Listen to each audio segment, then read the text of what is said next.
Welcome to the K-State Pregame Show, brought to you by GoPowerCat.com and sponsored by Coldest.com and The Wooden Cork. Now let's head to the Cats and Dogs studio and your host, Tim Fitzgerald. Welcome to the K-State Pregame Show. I'm GoPowerCat publisher Tim Fitzgerald. And over the next hour or so, we're going to get you prepared for game number 2 of the Kansas State Wildcats 2025 season. It's North Dakota opening the home slate for the Cats. That game takes place Saturday, 6 p.m. at Bill Snyder Family Stadium, and it will be shown on ESPN+. And of course, you know this, K-State got off to a unexpected start in Dublin, Ireland, losing to Iowa State 24-21. It was a game that K-State thought it was the better team, and I might still argue is overall the better team, but it was Iowa State that was more efficient, converting on 3 of 3 fourth down attempts to K-State's 1 out of 4. And that really kind of summed up the difference in the game, losing 24-21 in a packed stadium in Dublin, Ireland. Aviva Stadium was a beautiful venue and an absolutely awful playing surface. But the team's home, and Chris Kleiman wanted his team to get right back on the horse, win or lose, and play another game. So will they be sluggish after flying all the way across the Atlantic to come home and getting home at a strange hour and having a little bit of adjusted pregame schedule, maybe a little lighter than usual so that the players could rest up? We're going to find out pretty quickly in this game. And if you're looking for progress from the Wildcats, they'll probably look better. If they don't, alarm bells will go off. North Dakota is a very good FCS program, but you know, there's a difference between the two levels, and this should be a game that Kansas State handles. It's the elite teams in the FCS that often give people trouble. This one shouldn't, but if it does, again, we'll see what takes place. And there's a couple notes about this game if you're going as a fan. Number one being it's a stripe out. So make sure you check on the official Kansas State website, kstatesports.com, for what section you're in and what color, purple or white, you should be wearing. Also, stick around after the game. It's going to be the first ever drone show at the Bill, which is kind of like fireworks without the fireworks. Hundreds, if not thousands of drones fill the sky with lights and formations, and it's simply spectacular. I've never seen one in person. I'm eagerly awaiting it. But all of us are eagerly awaiting the kickoff of the home schedule with North Dakota, 6 p.m. at the Bill, as I said. And it's time to get going with your pregame show. And as always, we'll do the same thing. Brian Hanley will break down the Wildcats, where they're at coming home from Dublin. And then Cole Carmody will bring us a scout on North Dakota and also give his thoughts about where the Cats are at this point in the season.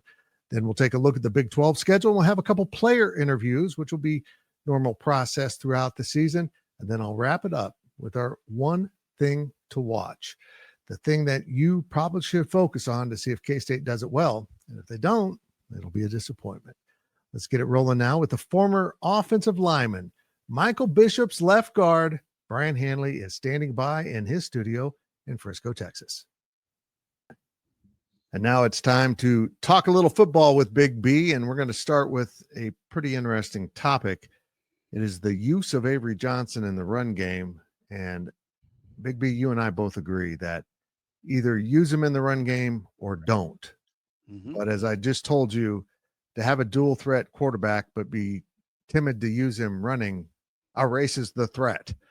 So correct. They've got to find a happy median here, and Avery's got to learn this play is worth the risk, this play is not worth the risk. And you see every quarterback, including Patrick Mahomes, get out of bounds, but on a fourth down with the game on the line, he's willing to take that risk, and he is Patrick Mahomes. Correct.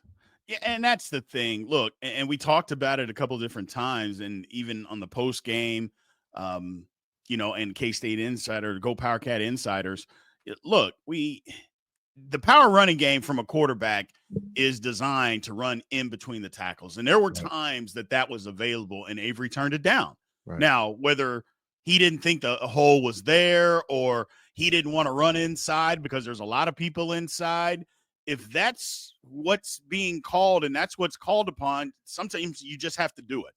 And look, I know people trying to challenge his toughness. I don't like that aspect of it because I think it's more of what he's being told is like, look, you can't get hurt. You know, we understand you got to run the ball, but cover up. But my thing is, my experience with football, when you do that and you try not to get hurt, you get hurt. Yeah. And so you just got to go play football. And I understand how important he is to the football team. There's no question how important he is. But if you're going to run him and instruct him to take hits like that, then just stop calling quarterback run game and just make him a drop back passer. And then when he sees opportunities to run, you know, while he's looking to pass, then allow him to do that. But because otherwise, a QB run game and quarterback powers and quarterback sweeps, none of that is going to be effective when you have. And it seems like you've instructed a quarterback, because none of us really know, but it appears that that's what you've done. Well, he's not going to be running to try to gain an extra yard, which is what you need your quarterback to do from time to time. Yeah, that's my problem with running him on that 4th and 1. If you've been filling his head with, well, you can't get hurt, that's not the guy to run the ball. No. On a situation like that. That's a guy to run the ball on 3rd and 12, and you don't, you know, they drop back in coverage, and you just want to see if you can sneak it through with a quarterback draw. Just give me the quarterback draw, that interior running game from the quarterback. It's so effective. And they're coaching timid. He's playing timid because of the coaching he's receiving. I truly believe that they may not have directly said, don't get hurt or anything like that, but they said, you got to be cautious. Right. He's the only experienced quarterback, so I understand where they're coming from. But again, don't call his number if you don't want him to lower his shoulder. And so, I made the suggestion in a video of maybe use Blake Barnett. He's known as a running quarterback, a real bulldog, a tough SOB. And why don't you bring him in on those situations and with Avery on the field? So you've still got all your threats out there. I don't know. I'm not a football coach, but they got to find a solution to this, Big B. It's not working. Well, it's not working. I mean, I don't want to let other people off the hook. We've talked about Avery, and yeah, you got to lower your shoulder. You got to go get the yard. 100%. I don't care what the coaches have told you. You got to go get the yard. Got to have that instinct. However, bad play call, like you mentioned, and you know me, I'm not letting the O-line off the hook. It was blocked horrendously. Not bad, horrendously, where two guys are blocking one guy in an alley and you let the safety just run right past you. And then you got another guy pulling from the backside who can't even get there. It's like there was a lot to go into that fourth quarter, 4th and 1 play. It wasn't just Avery, not fighting to get that extra yard. There was a lot going on there. But either way, you're right, Fitz. Got to get fixed. Absolutely. And I tell you this, they were cautious with the kicking game because of the playing surface. You couldn't plant a foot, and the air was heavy.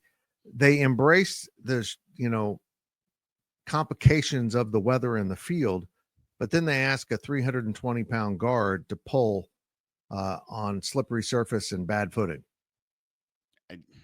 When, he may not even be able to efficiently make that block and get out there in front on a good surface. We don't know yet. There's a reason JB Nelson wasn't playing at Penn State. Maybe it's pulling, but you got to be conscious of what everyone's duty is, and can they do it on a play that needs to be precisely run. I say they put their team in a bad situation. Yep. Speaking of bad situations, it was announced on Wednesday not officially, but reported by Pete Thamel, college football reporter, that Dylan Edwards is out for a while. That he did indeed injure his ankle a little bit more than I think a lot of people appreciated. I still have not gone back to watch it, but was it you that told me his foot got bent back? Mm-hmm. It wasn't rolled, folks. It was like bent backwards, which had to feel really good. The way Dylan came off the field hanging his head, I think it caused people to believe he checked out. I didn't like that demeanor. First of all, yeah, you screwed up. Pound yourself on the chest, be mad about it. Don't mope off the field. That's not a good, as Jerome Tang would say, that's not good body language for anyone. Right. But now, what do they do? Do they try to do some of the things they would do with Dylan, or do you just put that in the back pocket till later and run some basic stuff these 3 non-conference games with Joe Jackson and the young running backs and get them all experience? I would say if you have guys that are capable of doing what he's doing, then you run it. If you don't, then you don't. I don't think that coaches should overcomplicate things. Clearly, there's going to be some things because Dylan's a special player, special athlete. So, regardless if you can do some of the stuff that he can do, I don't think anybody on the roster can do everything that he can do. So maybe you run some of it, some of it you don't. But look, I think the team's just got to get, and I said this, just a palate cleansing. So, yeah, I think Dylan Edwards is a big key, but I just think you get back to basics, and run your stuff and have some success. Guys got to see some success, and it's not that the whole game was a total failure. And I hate that we keep bringing up the fact of, and not you, Fitz, just in general, K-State fans keep bringing up the fact they think the season's over. Mm-hmm. It was one game against the number 22 ranked team in the country. We didn't play our best and we lost by 3. Now, there's a lot of reasons why we didn't, but that's a different story. But just sticking to the run game and what K-State should do, get back to basics. But I think you still attempt to try to get out in space because I still say K-State struggles to block out in space. That's something they're going to have to do because when teams take it away, then what do you do? And they took Avery, they took read option, they took all that outside running away, and they said run it in between the tackles, and we couldn't do it. So you got to figure out something. Agreed. And that's funny because without Dylan, the outside threat wasn't as much, and you should be able to get up between those guards with Joe Jackson. That's kind of his role, and they didn't do it. I want to return to Avery, though, because there's been a lot of discussion. A lot of fans want to blame him for something. Now, I'm going to accept that you can be upset with that 4th down play. A lot of things they're mad at him for don't make sense. Someone's complaining about his overthrows, his missed throws. He completed more than 2/3 of his passes. Patrick Mahomes' career, he's completed 2/3 of his passes. That's, if you get someone throwing over 66% completing, that's not a bad day. No, it's not. Unless there's some obvious interceptions in there. The ball was slippery, so you can understand the first half, some errant throws and some drops from his receivers. That's going to happen. But the grounding penalty and other things were opportunities in going back and watching that film that he just missed. Mm-hmm. Big B, he's shown that he can throw the ball.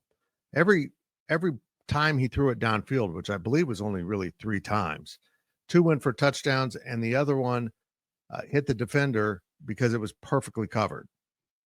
So he's on the money, but his ability to read coverage and go through his progressions still seems pretty shaky to me. It looked that way. It did. But what I'll also say is Iowa State's pretty good on the back end, and they disguise some stuff on the back end. So tough to have a great day against them. They got a good defense. There's no doubt about that. I still think he's a work in progress as far as a passer, but I don't think anybody should be blaming Avery for the game. I mean, look, if we want to nitpick and say some of his ball placement wasn't great, okay, fine. But guys still have to make catches. People are saying, well, ball or is behind a receiver. Well, and maybe this is me being old school, but I was taught if you could touch it, you catch it.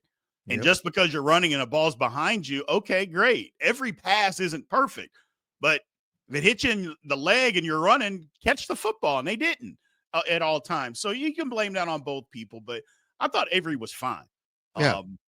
Clearly he's still got to progress as a passer, but so do a lot of people. Guys get in the National Football League. And what do they say? They said it about Lamar Jackson. Got to progress as a passer. Well, he did. So he's still got time. He's still a young football player. He's not a finished product. Do the coaches have to help them? Yes. Do they have to help them with everything? And I think a lot of it fits is maybe the route tree, is that we got to start seeing more out of the wide receiver. Not just, and I know people, it's quick to just blame the receivers.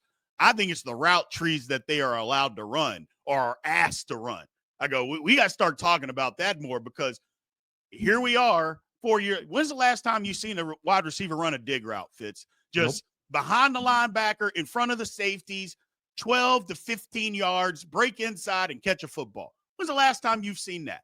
We still can't find one. It's mind-boggling that that's not part, because basically it's part of every offense, but not a Kansas State offense. It's weird. It is weird. And when they used a true double move, it worked. Yes. Give me some more of that. Have that guy, plant that foot for the post and then end up running the flag. And essentially that was off of a dig route that they ran a double move. They just never run the dig. So it's weird that Iowa State bid on that, but they did, and it worked. It's wild. It is. It's frustrating. Now you have your offensive line piece that runs at Go Power Cat. It's behind the paywall, VIP. As you watch this, folks, we just found out before the recording of this that 24/7 has flipped it to 70% off a subscription, an annual subscription, because most teams are debuting. Their premiere of the season is this weekend. So the specials lined up for them, but 75% off right now at gopowercat.com. I'm blown away by the content that Ryan Gilbert has come up with and designed, and it is really impressive. And one of them is you talking about the line. So let's not steal your thunder too much from there, but give me your overall assessment how those guys did. Just not good enough. No. Not physical enough. That's all. I mean, there's a lot to go into it, and I didn't get too should I say creative. I didn't go too much into the X's and O's, and maybe I should have, but it just wasn't good enough. And they tell you that. I'm not saying anything. Look, I'm going to be critical and I'm going to give praise. I'm going to call it exactly how I see it. There's not an offensive lineman in that K-State locker room that's going to tell you that what they did on Saturday was good enough. Not one of them. They know it. There's some reasons for it. I pointed it out. There's also some reason for hope, because there was some good play. It wasn't all bad, but it just wasn't good enough. And I think, again, I said it before in the piece before, I've been saying it all summer. I think the O-line's the key to the season. I just think they have to have have to get more nasty. Just got to get more of a nasty attitude, man. Got to start bullying people, pushing people around. Look, I don't want penalties, but if you push a guy late, so you push a guy late. Okay, fine. We can live with that. But what I can't live with is not getting enough push, not being mean, not being nasty. I can't live with that. And I don't think K-State fans, and I don't think K-State coaches, and I don't think the players can either, Fitz. So just got to get back to that. Does this team lack an edge? They do. Like an attitude? Yes, they do. You saw it. Yeah. Again, we talked about it on Insiders. Austin Romaine goes to the Iowa State sideline, gets surrounded. And what were there, 3 or 4 K-State guys that come over? Like, it should have been the entire defense over there pushing, fighting. If they throw a flag, they throw a flag.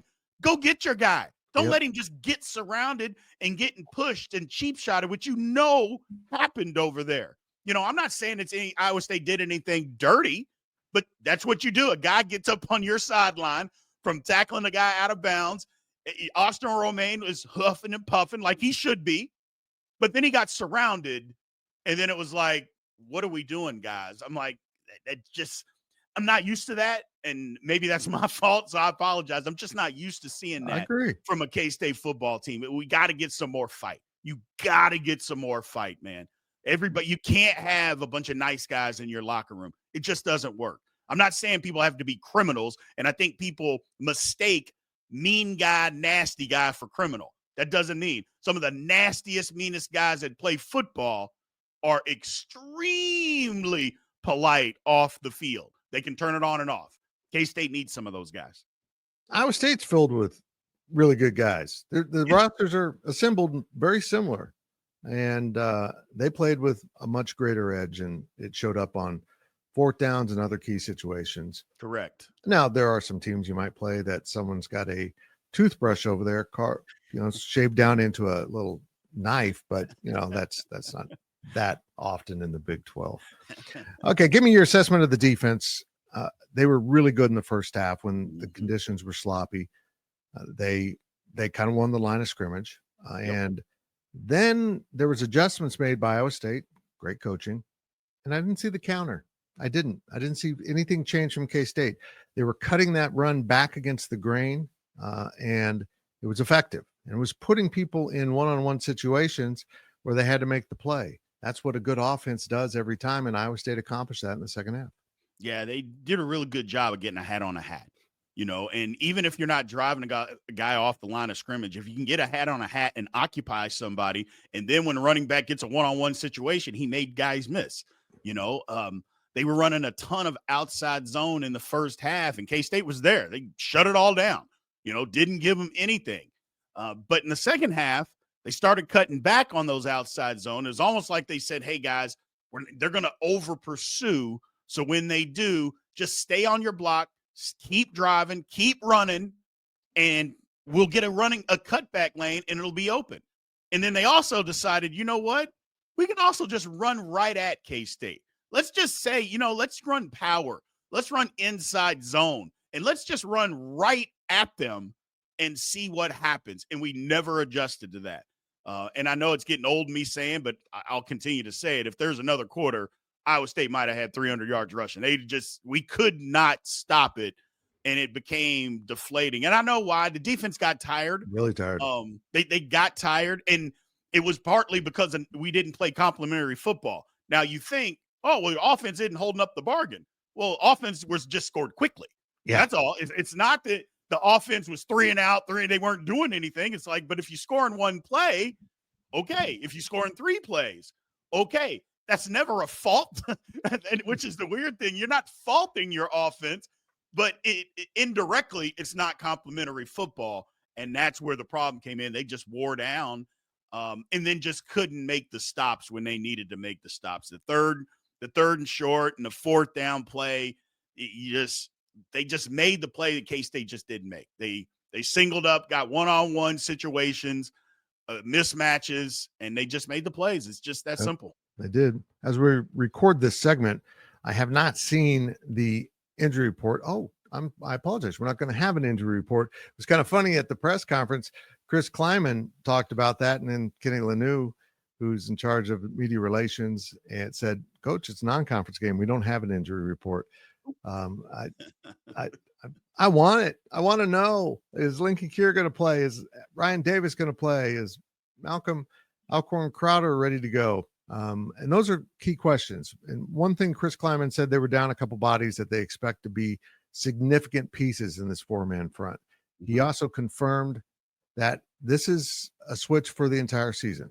This wasn't a gimmick to feed Iowa State and throw them off, which it did in the first half. This is going to be their base defense through the season. What are your thoughts on Kansas State going back to the 4-man front, which has been what Chris Kleiman and Joe Klanderman have always run until they went to that 3-man front to kind of slow down the speed offenses? But now the conference is moving back to that run game, and K-State is answering. Thoughts on that? I think it's outstanding. I've been screaming for it forever because you just couldn't get enough pressure on the quarterback. Yeah, you got to have 4 guys rushing. And it seemed like every time K-State wanted to get pressure, they had to bring 5, 6, 7 guys sometimes in blitzes. And that leaves your back end susceptible to stuff. And I just think if you can get pressure with 4, if you can stop the run game with your front 7, but with 4 down linemen, it helps. You're better. That's why you don't see a whole lot of NFL teams just running 3 down linemen. I know what they'll say. Well, they run a 3-4 defense, but those outside linebackers, those guys are rushing. They're on the line of scrimmage and they're rushing, and they're also, those guys are really good against the run. You look at a TJ Watt. I know I'm biased because I'm a Steelers fan, but you watch him play the run as a guy that can get you 18 sacks a year. The guy's outstanding. So there's a difference. But K-State didn't run a 3-4 defense. They ran a 3-3-5 defense, right, which is absolutely and totally different than that. So I just think having a 4th-down lineman helps you in the run game. It gets better pass rushers or more pass rushers on the field, which I think fits. That's what K-State needs to do. They need to get more pass rushers on the field, but also guys that can play the run. We saw a little bit of that. So I know K-State's defensive end room is extremely deep, even though Ryan Davis was out. A guy that kind of broke loose in fall camp and made it clear he's ready to play. But Toby Usansami was unblockable at times by Iowa State on passing downs. And yet I looked out there on at least one significant 3rd down, and he's standing next to his coach. It's a passing down on 3rd down. Situationally, you have to have the right guys in the game. Yes. And if they can't block him on 3rd down, what the hell is he doing on the sideline? I don't care if he was on his normal rest rotation. I don't want to give everyone a chance in a close game. No, get your dudes and let them be dudes. Yeah. Got to figure out your rotations. Yeah. But you see, again, I don't want to keep referencing the NFL, but I think it's the biggest, model that we can look at is that, you'll see guys, pass rushers come off the field on 1st and 2nd down, if they've played 5, 6, 7 plays in a row. But when 3rd down comes, they go back out there because that's where their money is made. And for college football, it's even more important because, look, the players aren't as good. And when you start getting into backups, those players aren't as good. I'm not saying K-State isn't deep. I'm just saying somebody starts for a reason. It's because they're better than the next guy. That's okay to say. Having said all of that, you got some of this is on the coaching. You got to figure out the rotations. Like I said, in a close game, and it's a key 3rd down, you need to have your best out there. I don't care. I just to not do that is silly. I just don't understand. There's no reason that you don't have your best out there. Just have them out there. It's okay.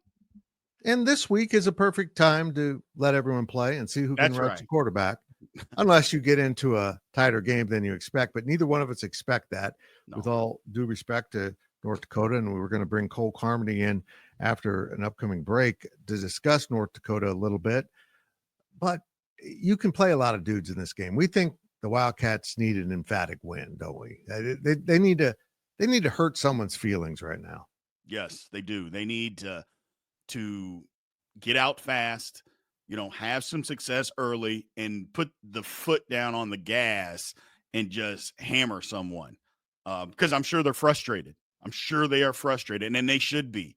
But we need to see it. We need to see that what you mentioned earlier, that killer instinct that we're all questioning. It's not just me and you, K-State fans everywhere. And even people in the media, the national media, they keep saying it's the same thing from K-State, that you don't see this killer instinct to get over the hump when they need to get over the hump. Well, take that out on somebody. It's okay to do that. It's okay to be the bad guy every now and then. So go be the bad guy Saturday and go beat somebody up. Yeah, I'm all for it. All for it. He's Brian Big B Hanley. He protected Michael Bishop, and now he lends his skills and knowledge to us at Go Powercat. You can find him on the Big 12 Insiders channel, which we also run. He does an outstanding job. Hopefully this week we'll be recapping a Kansas State victory, and an impressive one, when we meet to do the conference power rankings. Thank you, Brian. Appreciate it. And as I mentioned, after the break, Cole Carmody comes in to talk about North Dakota, and we'll get some of his thoughts on what he saw because he was in Dublin with us. You're watching the K-State pregame show, and we'll be right back. Looking for the rarest bottles at the best price? Experience the best alcohol delivery service. At Wooden Court, we have your favorite bottles in stock and ready to be delivered to your door. Visit woodencork.com and use the code LIFEOFFITS for your special discount. Welcome back to the K-State pregame show from GoPowerCat.com. And now we turn our attention to the scout of the North Dakota Fighting Hawks, Kansas State's opponent Saturday night at the Bill. And to do that, we're going to bring in Cole Carmody, who is our recruiting analyst, but also helps with team coverage doing the scout and helping cover the game. And there is Mr. Carmody from his studio in Kansas City. Cole, tell me about the highlight of your trip. The highlight of my trip. So I would love to have said the game, truly. And people have asked me this question, what was the best part? I'm like, I can't tell you that. The football game was the best part because I really don't think it was. I think it was driving in Ireland. That's and right, not in Dublin. We rented a car. I think driving on the narrow streets through the countryside, almost getting hit by a truck who was flying down the road. I don't think folks realize these roads are incredibly, incredibly narrow. Think about the most narrow road in Manhattan when you're driving down the road and there's cars. It's narrower. And I'm never going to take wide roads for granted again because it was very scary, but it was fun. Yeah, we went on a tour on a bus. And when the buses pass on those roads, I mean, it's a matter of inches. It's terrifying. And you navigated a few roundabouts going the opposite direction. That threw me off. The other thing that threw me off is their center stripe is white. Dashed white. So I always think it's, going all one way, but it's not. So I don't know. I know which way the Kansas State Wildcats need to go, and that's up. They're 0-1 on the season, and North Dakota's not a bad opponent. They come out of that Missouri Valley.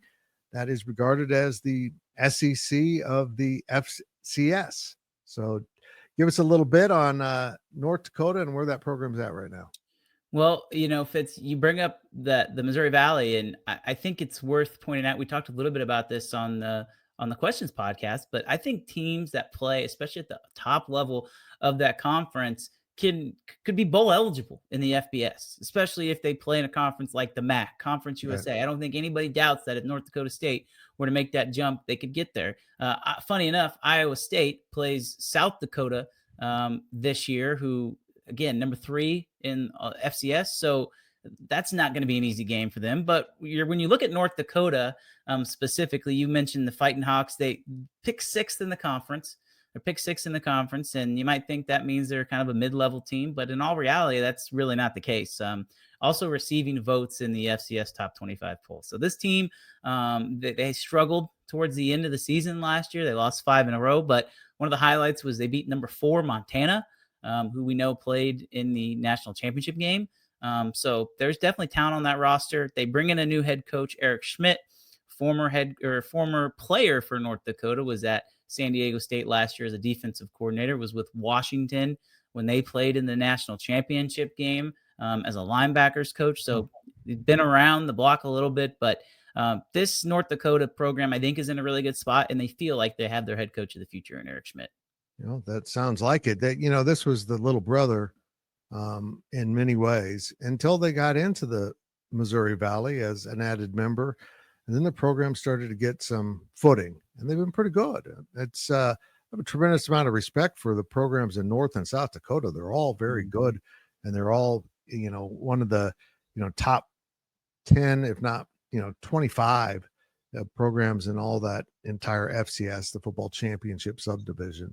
Okay, who are they going to be playing at quarterback? Like we know anything about this person, yeah. So inform us. Yeah, well, that's a great question because not a lot of North Dakota fans knew who was going to be quarterback. I think they all assumed that Simon Romfo was going to be the guy. He was the starter last year. He put up some good numbers. He's more of a running quarterback. He started all 12 games last year for North Dakota, but or not 12 games, I should say. I believe they played 10 in the regular season. But he started all the games, and then the new coach comes in, and what does he do? He brings a guy with him. And the veteran backup quarterback from San Diego State, whose name I will bear and butcher completely. So I'll just encourage folks to go look at the game day roster because I'm not gonna hurt the young man by mispronouncing his name. But one man I will pronounce his name correctly because he's going to be the guy who actually starts is Jerry Kaminsky, the first year starting quarterback, has not started a game, was a backup for North Dakota last year, but beat out both of those guys in fall camp, and he will start. And at his press conference, Eric Schmidt brought up the idea of seeing all 3 quarterbacks in this game. Now, does that mean that if they're not having success, they're going to put those guys in? Or does that mean that when they're inevitably, or if they're inevitably getting blown out, we'll see those 2 guys get in the game? I don't know. But Jerry Kaminsky will get his first career start on Saturday at Bill Snyder Family Stadium. What the heck? Why not play all 3 and find out what you got in a game that honestly, if you're in the game with the starting quarterback, you don't rotate in. But Right. if you're losing, see what you got here. So that'll be interesting because it sounds like the style of play would change with those. What else they have on offense? Well, offensive line is the strength of this team, and they returned 4 of the 5 starting offensive linemen from last season. And Fitz, you might recall this, but Easton Kilty was at Kansas State last year. He came from North Dakota, so a history of producing pretty good linemen, and they're pretty big up front. I was kind of looking at their roster, and every single starter is going to be over 300 pounds except for the center. And just as the way of college football now. Doesn't matter what level it is. Those guys are big up front. They're not as long as maybe Iowa State was, but they're big. And so I think Kansas State's going to have to deal with that. We saw what happened in the second half of that game against Iowa State. I would anticipate North Dakota to try and do the same thing that Iowa State did, especially when you look at the running back situation. They get Xavier Lehigh coming in from Sacred Heart, averaged 5.6 yards per rush last season for Sacred Heart. So along with that, they return one of their better running backs from last year as well. So I think I look for North Dakota to really lean on the ground, especially if this is a close game. This feels like the kind of game for North Dakota to have success. They're going to have to run the ball. We'll see how that pans out, but do the same game plan as Iowa State, I think, is what will be the most successful if you're North Dakota. Okay, defensively, what should we look for from the Fighting Hawks? Well, that's where the question marks are. That's where the question marks are. Eric Schmidt, obviously, defensive-minded coach. And so you can imagine new coach who is specializing in one side of the ball comes in and sees that the unit struggled. And so what's he going to do? In the new age of college football, he's going to get rid of everybody. And that's pretty much what happens. They don't return a lot. The one guy they do return is Malachi McNeil at the middle linebacker spot. He's a true captain. North Dakota has I believe it's number 18 is a special number that they give out every year to the one guy who, exemplifies what their program is. And that's Malachi McNeil, middle linebacker. But there's a lot of question marks on this defensive line. There's a lot of question marks in the secondary. And I think that when you look at this defense, you really don't know what you're going to see. And so if you're K-State, I think that might be good because instead of worrying about who's on the other side, you get to worry about yourself. Yeah. And while there might be some questions as to what North Dakota is going to come out in and who the personnel is going to be, I think K-State can kind of take a step back, take a deep breath, and worry on fixing its holes on the offensive side as opposed to trying to game plan for the opponent. So let's talk about that. What type of things, as we turn our attention a little bit more to Kansas State, let's be honest, folks, it's a pretty limited scout of North Dakota, not a lot of game film out there for us to assess, and it's early in the season. So what things would you like to see Kansas State improve upon with that offense? Well, the offensive line, first of all, Chris Kleiman said that Gus Hawkins was going to get some run at right tackle. I would assume right tackle. John Pastore graded out incredibly well. I believe he was the highest graded offensive lineman for Kansas State in week 0. So I think he's kind of solidified that left tackle spot, at least for now. So the right tackle spot's interesting to me because Andrew Langang Fitz was on the field for every single offensive snap. He played right tackle and he played right guard. And so one series he'd play guard, one series he'd play tackle. And it looked like, I had to go back and look for just that in the film, but I believe it was alternating series. JB Nelson would be at guard when Langang was at tackle, and Terrence Enos would be at tackle when Andrew Langang was at guard. So now what does that rotation look like with Gus Hawkins? Does Andrew Langang come off the field, or does maybe he shift over to left guard and get Taylor Portier off the field? I don't know what that's going to look like, but I do know that adding an offensive lineman to that rotation should really, really help out those guys because it was pretty evident at the end of the game against Iowa State. A majority of those offensive linemen were just absolutely gassed. Yeah, I think Coach Kleiman was kind of experimenting over there until they can get George Fitzpatrick back, who I imagine will now move to the right side of that line, but trying to figure out what's the best combination until then. I know this, JB Nelson really had some issues with pulling. Maybe it was the footing. He's a big guy. So I'm not going to be surprised if we see more of Langang inside at the guard position. We'll find out.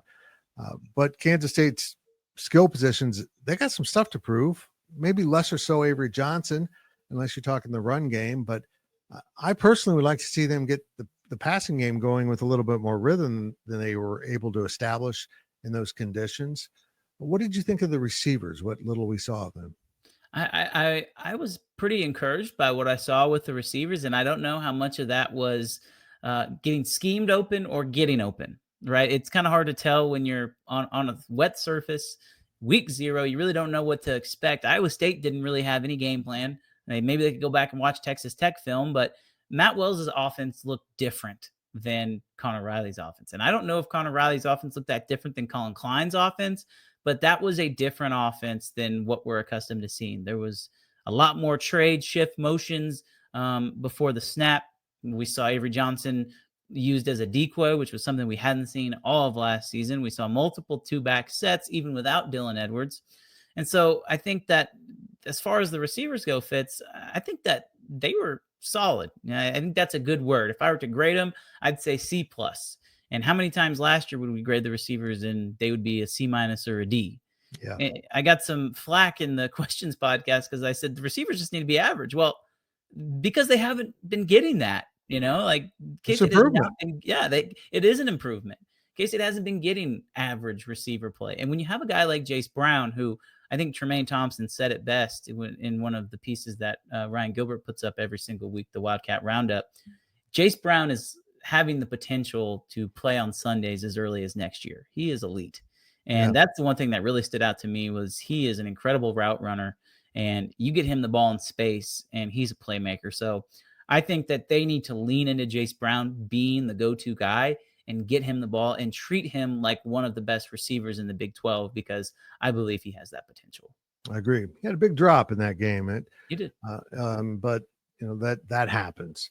Okay, so the running game is going to be lacking Dylan Edwards for a few more games as he got injured on his brief moment on the field where he muffed a punt and his ankle got bent backwards during the scramble for that loose ball. We all kind of wondered how serious it was. And, a lot of people accused him, at least, the fans chirping on social media, of pouting and deciding not to come in because he screwed up. That is not the case. He is significantly injured in the way that they don't want to use him for a few weeks. Maybe it's just all a effort to get him 100% by conference season, but assess the rest of the running backs starting with, of course, Joe Jackson, who played a lot more snaps than we thought we'd see him. Yeah. And I think Joe Jackson played that many snaps out of necessity. And I talked about this with Ryan Gilbert when we were watching the game up in the press box. Is that a press box? I don't know what it was. It was a press area. It was the media tribunal. No, tribune. Tribute. Well, I don't know. It was the weirdest word, tribune. I think it's tribune. Tribunal is like what you do when somebody dies. And I don't think anybody died up there, but except our hopes and dreams. I think that if I'm looking at the running back spot, Joe Jackson played that much because they didn't get anybody else ready, Fitz. Like, they were not anticipating Dylan Edwards getting hurt before he could step onto the field. I asked Avery Johnson after the game, what did that do to you guys? And kind of hoping he would give me an answer about emotionally, but he said, nah, there was a lot of plays that we couldn't run. That's a big deal because now Joe Jackson's forced into action, who probably 50% of the playbook is thrown out of the window without Dylan Edwards. I don't think that's an exaggeration. So, I thought that there were times that Joe Jackson played good. I don't think he played great, but I also think it's not fair to judge him off of one game where you go from having a DJ Giddens to Joe Jackson. You were the third string running back this year. Good luck. Now you're thrown into your first conference action. I think we'll see some more Devon Rice. I think we might even see a little JB Price in this game. I was really high on him coming out of high school, Blue Valley High, out here in Kansas City. I think it wouldn't be shocking to see 3 running backs play in this game. And, we'll see. There's some other guys that are in that room. I don't know if they're ready yet. I don't know if JB Price is ready. I know 2 guys that will for sure play and will play a lot, and that's Joe Jackson and Devon Rice. If you're the coach, do you turn to Avery Johnson and try to run him with a little more success, or do you absolutely protect him at all costs in this one and limit those designed runs and just let him throw the ball around the field? Well, am I crazy if I say I absolutely don't want Avery Johnson with design runs in this game? That's kind of how I feel. I mean, if the game's in question and you feel like this is the only way that you're going to win, first of all, you've got big issues because you're playing North Dakota. I think working him as part of the offense is important, but just because Dylan Edwards is out, I don't think you increase the usage of Avery Johnson. Now, if this is week 5 and you're playing Baylor and you're saying, okay, Dylan Edwards is 1 week away, Avery, you got to go do it, that's fine. But in a game where you should win, because let's be honest, as long as you win, that's all that matters. You want to look good doing it, but you're never going to apologize for winning. And so as long as you get the win, all else is, really doesn't matter in the grand scheme of the season. I think they're going to win, and they're going to win handily, but I don't think that increasing Avery Johnson's workload just because Dylan Edwards is out is a good idea. He should get some quarterback runs, no doubt about it, but he doesn't need to take more hits than necessary.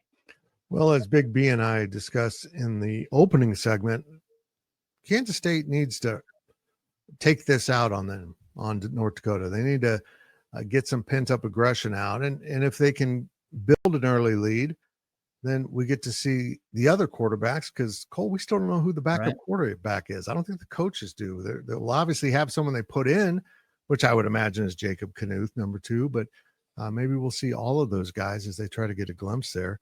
Defensively, I thought K-State, for the most part, was pretty good in Dublin. They did wear down, and they couldn't get off the field in the game, and that ended up costing them. But this new 4-man front, and Chris Kleiman confirmed on Monday that this is a defensive alignment. It's going to be their base defense now. They've gone back to the 4-man front. I think it was effective. I think they did a good job with it. They were playing with bad field position almost the entire first half. The offense had way too far to drive, and the defense was backed up in their own territory. But, Cole, they held up. I think they acquitted themselves pretty decently. The offense just didn't score enough points. What's the defense need to prove in this? That they can continue its success even with stuff that's on tape. Because I think what happened in that first half is Iowa State was completely shocked. And, you come out and you practice against a 3-man front the entire summer if you're Iowa State, because what does Iowa State run? They run a 3-man front. What did K-State run last year? They ran a 3-man front. They both ran the 3-3-5. And so Iowa State had prepped for Kansas State by prepping for themselves. Yeah. And so when K-State comes out in a 4-man front, like, all the principles change. Folks don't realize it's not as easy as, hey, you see that guy right to your right, block him. Like that's not how it works. And so I think they really confused Iowa State in the first half. So give K-State credit, but also give K-State credit for making plays. So I don't want this to sound like, an excuse for Iowa State. They went into the locker room at halftime and made some serious adjustments. Yeah, they did. And it felt like K-State went into the locker room and said, all right, we're going to continue doing what we're doing because we're having success. And quite honestly, I don't blame them. Iowa State just completely changed their offensive scheme in 25 minutes that they were in the locker room. So I think that now that K-State's had some success and they've also shown their weaknesses, everything's on tape for North Dakota to see. So show that you can cover up those weaknesses and continue those strengths. And Fitz, I think one of the strengths, rushing the passer. I want to see Toby Osensami get a little bit more rest. We don't know if we're going to see Ryan Davis in this game or not, but I want to see maybe some other guys rotate in there. Jordan Allen needs to play a little bit more. And I want to see the pass rush continue to be effective, because even when they were tired, they were constantly getting pressure on Rocco Beck. They did a good job. I like the 4-man front in passing situations. Certainly they were able to get far more pressure without bringing wholesale, blitzing, which they had to do a lot of last year. So this is a good game to kind of polish up on the principles of the 4-man front as this team adjusts to it. I know this, Cole, one of the biggest gaps typically in these games could be special teams. Mm-hmm. Boy, K-State's got a lot to prove there, don't they? They do. And I'm going to tell you this. North Dakota has a kicker who was all conference this year, as I turn my notes here. CJ Elric, long of 47 last year, 14 and 19. I don't know if this game's going to come down to a field goal. If it does, K-State's probably in trouble. But what that does tell me is that if K-State's not effective on offense, North Dakota could hang around. And we haven't seen Luis Rodriguez kick. When you talk special teams, typically we talk about the returning game, but the kicking game is also very important. So I think from that edge, North Dakota might have the advantage. We'll see what happens. But you're right. They have to clean up. As long as they don't make mistakes, they're going to be fine, right? Catch the ball. If you need to fair catch it every time, fair catch it every time. Fitz, I get so mad when I watch the Chiefs because it's like they should never return a punt. You have Patrick Mahomes as your quarterback. Fair catch it. If you're K-State, you have Avery Johnson as your quarterback. Fair catch it. Make sure that number 2 gets to touch the ball every single time that you have a chance to be on offense. So we'll see how it goes. But you're right. They have to clean that area up. I tell you what, I'm ready for some fair catches. I'm just exhausted by Kansas State special teams putting their own thumb in their eye through the course of the game. He is Cole Carmody. As I said, he covers recruiting for us. He's going to try to track down who the visitors are this week. He'll be down on the field before the game, checking that out, and have full reports over at gopowercat.com. And remember, we're 75% off right now. You got to go take advantage of that if you're not subscribing to Go Power Cat. And on the other side of this break, we'll take a look around the Big 12. We'll talk to some players, including that big left tackle, John Pastore. And I asked him before the cameras were rolling, was that a pancake block or a hold? He said, I pancaked that guy right into the ground, didn't even have a hold of him. I've never seen Chris Kleiman quite as mad as he was right then. We'll be right back on the K-State pregame show. I'm Fitz. He was Cole. Technically, he still is, but he's leaving as we continue. From the house to the car to your tailgate, Coldest.com offers elite insulated tumblers. Imagine yourself standing in the football stadium's parking lot, and you want to keep your drink cold or hot. Coldest gets the job done. They're leak-proof, come in numerous designs and sizes, holding up to 46 ounces. And here's the best part. With your Coldest mug, no one needs to know what you're really drinking. Coldest.com. Use the code LIFEOFFITZ for a 10% discount. Welcome back to the show, and now let's take a look at the schedule in the Big 12 for Week 1 of the college football season. There is a full schedule in the conference this week, with games starting on Thursday and concluding on Monday. Let's discuss the highlights of the action, starting with the conference's first big non-conference game of the season, with Nebraska of the Big Ten facing the Cincinnati Bearcats at Arrowhead Stadium in Kansas City on Thursday night. The game kicks off at 8 p.m. and will be televised on ESPN. There are 4 Thursday night games involving Big 12 teams. Friday action in the Big 12 includes 3 games, with 2 notable games going head-to-head at 7 p.m. On Fox, the SEC's Auburn Tigers head to Waco to face Baylor. And on ESPN, Georgia Tech travels to Colorado to kick off Coach Deion Sanders' 3rd season in Boulder. 8 more games take place Saturday, with the top matchup being a late-night affair pitting 2 former Pac-12 programs against each other when Utah heads to UCLA. Kickoff is at 10 p.m. and will be shown on Fox.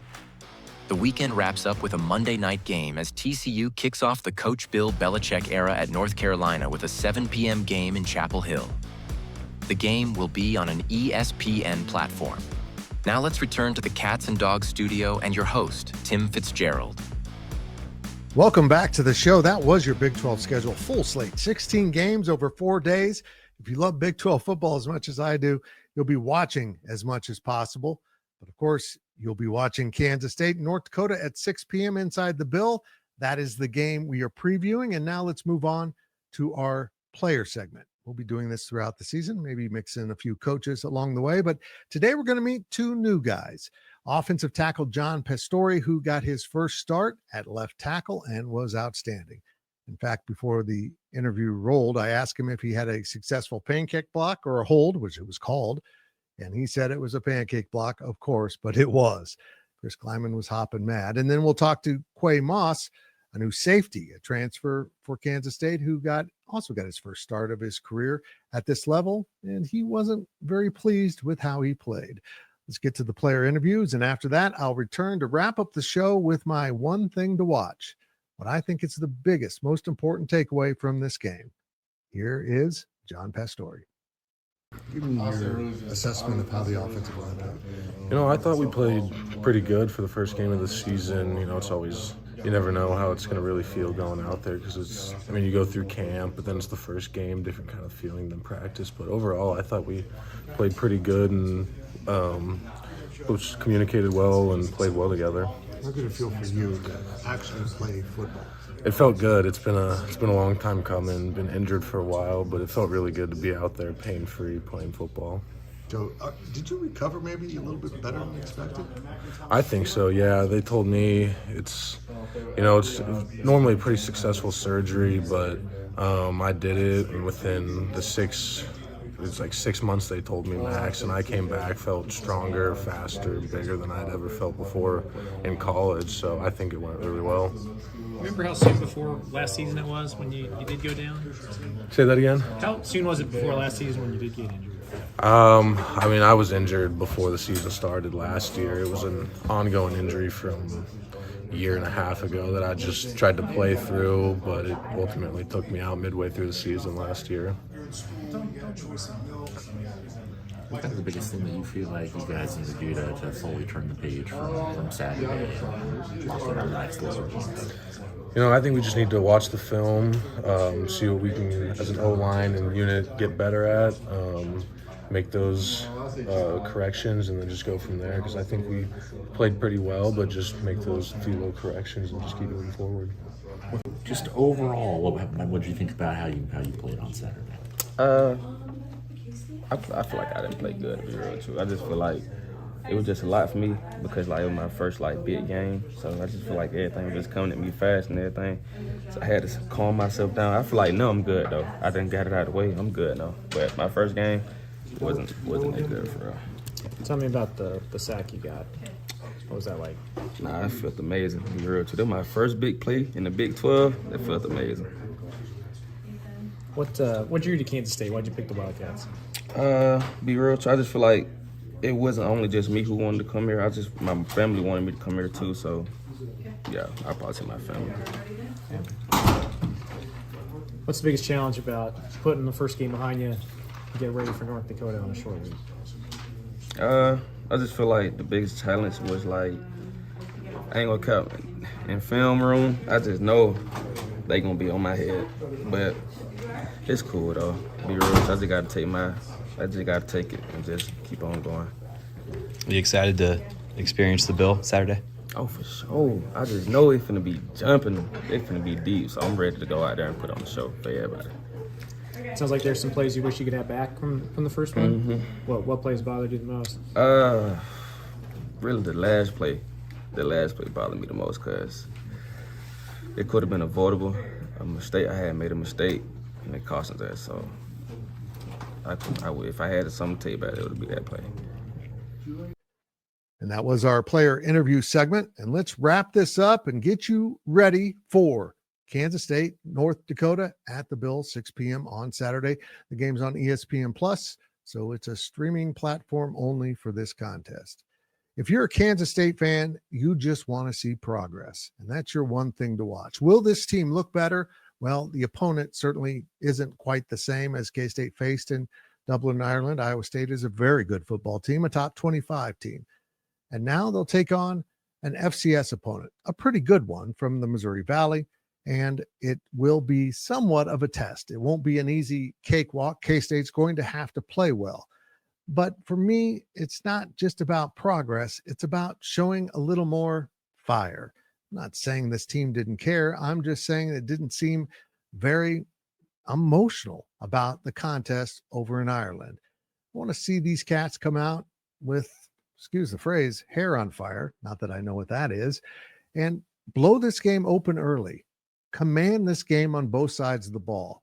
And oh yeah, could we clean up special teams? Could we just stop making mistakes? Because the first big special teams of play of the season was a muffed punt. And now Dylan Edwards, the star running back, well, he's going to be on the sideline for a number of weeks getting ready for Big 12 play.